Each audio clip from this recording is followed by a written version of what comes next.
if we're not going to use reminder one, why is it there? Just seems. It is there anyway, right? So this is only about including measures with the link. The reminder will be there anyway. Now, if what you're saying is, Bill, look, I don't want to have I only want to remind my clients once about their appointment. I don't want to remind them twice, right? Now, Yeah. I have to say, if I've got a Right. physiotherapy appointment I had yesterday, a dentist appointment, a GP appointment, I will usually get, I'll get 2 reminders. I'll get one maybe a few days before and then another one the day before. I'm perfectly happy with that. It jogs my memory and all of that. And that's what Pragmatic Tracker is set up to do by default, right? However, you have the opportunity to override it. So let me show you how that works. So I go to create a new session. As you can see, the default is, sorry, I'll just change obviously the appointment won't be today. It'll be, let's say, the 7th of August at 10 o'clock. Okay, now watch what happens to the date and time. It changes to the 7th of August at 10 o'clock. I have to choose the appointment type. Now you see the reminder 1 automatically changes to the 4th of August at 10 o'clock, 3 days before. Reminder 2 automatically changes to the 6th of August at 9 o'clock, 25 hours before. I have a rationale for why it's 25 hours and I can't remember what it is. But anyway, it's basically about a day before. So, and you can see that the measures are included here, right? Now, if I'd forgotten to change it in profile, when I make this appointment and I think, actually, I don't want them to fill in measures at all beforehand, I want to do it in the room, I would simply untick that. And if you were saying, I only want to send 1 reminder, all you would do is simply delete that. You just take it out and then you'll have 1 reminder, right?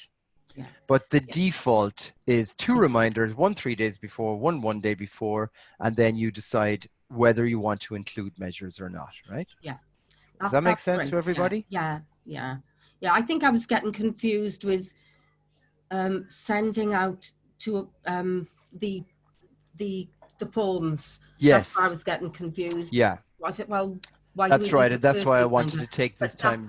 Yeah, I can understand that now, that we need just to send that with the forms the day before. That's right. Exactly. So you either, here you can have reminder 1 and reminder 2 include the measures link, Yeah. And obviously, the other thing to point out, I'll just keep that there.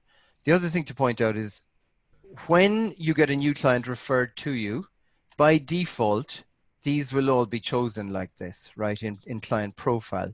Now, and I'll come to goals shortly, unless something is ticked for a session record, it won't present to the client, right? So by default, obviously your first appointment anyway, you would typically want all of this. Now you won't have goals identified yet. We'll come to goals shortly, but all of this would be chosen by default. But remember, when you create a new session for a client, and by the way, a change which you may not yet have noticed from the previous version 2 is that the editing of an appointment, supposing you make an appointment for somebody and then you have to change it, like they've contacted you, said, oh, I can't make Friday, can we do Wednesday week?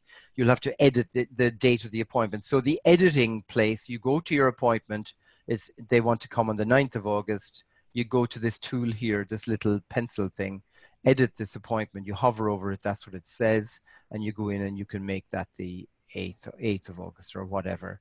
And of course, once I do that, you could just see there all of the dates change accordingly as well to go along with it. So anything about an appointment, it might be, for example, that you didn't know that the session you're in is actually your completion appointment. So you set it up as a therapy appointment, but actually the client's really doing great and you decide together with them, look, I tell you what, let's have a follow-up in a month, but let's say today is let's call it, call today the final day. Now, if that's the case, like this one is labeled assessment, if I want to change that, I simply go in here onto that editing tool and I can change it to whatever I want, to completion or whatever it might be. Now, the opposite of this might also be true, where you think it's a completion appointment, but then you realize, oh, actually, we've still got trouble at the mill here. We need to do a bit more work. I need to contact PTSD resolution, get approval for some more cases. Oh dear, I've it saved as a completion appointment. What can I do? I simply go back into the editing tool and I change it back to whatever I now want to call it, and save it like that. The same applies if you have a session set up and you think, oh, actually, you know what? They filled in all of those measures the last time. This time, I'm just going to ask them to fill in core 10. Then you simply go to that session, the appointment setup, and deselect the ones you don't want to ask about, right? So I guess my point is that you've got sort of 2 bites of the cherry with this. The profile will have those measures chosen by default, but as you add a new session, you've got control here over which measures, if any, you're going to ask the client to fill in at any given session. Does that make sense? Yeah, Bill, what if, yep. say you've completed, say, core 10 and Pragmatic Tracker, and then afterwards you realize that maybe you want to add in another one?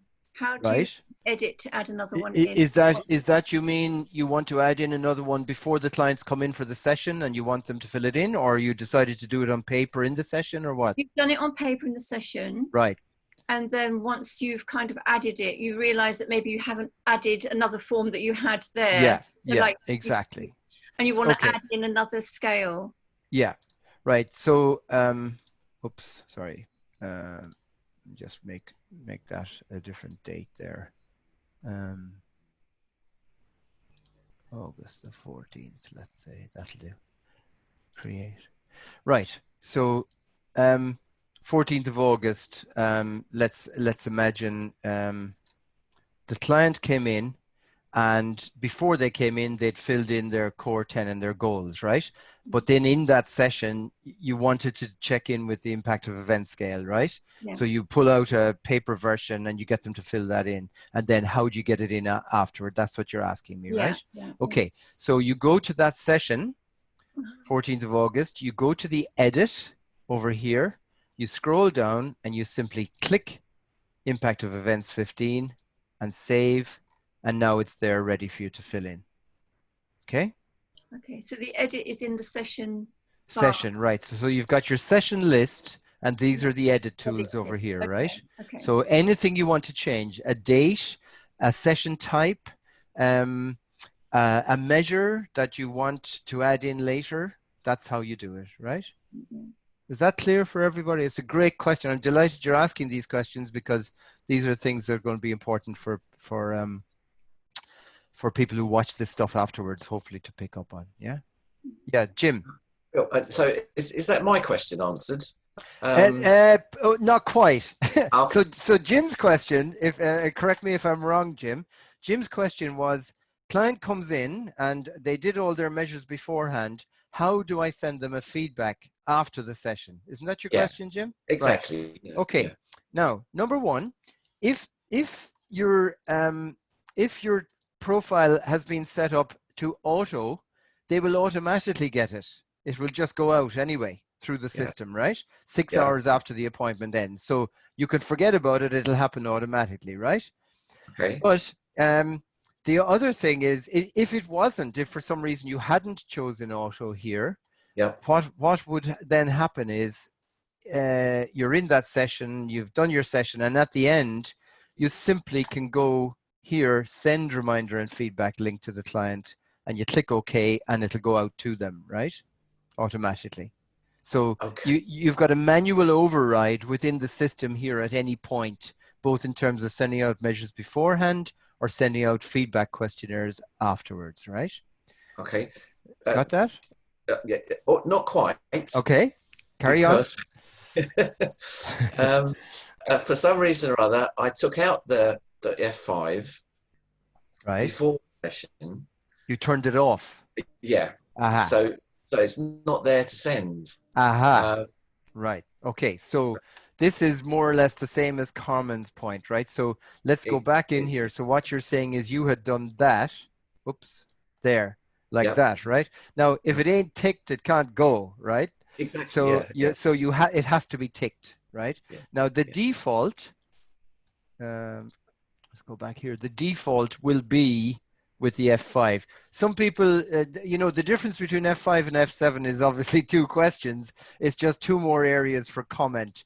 Some people prefer F7. Some people prefer F5. I don't mind it all. So some people don't do it at all. But it's really good to get the feedback from the client, obviously, you know. But if it ain't ticked, it won't go, right? So if you've turned it off when you've created a session, let's go here to this one.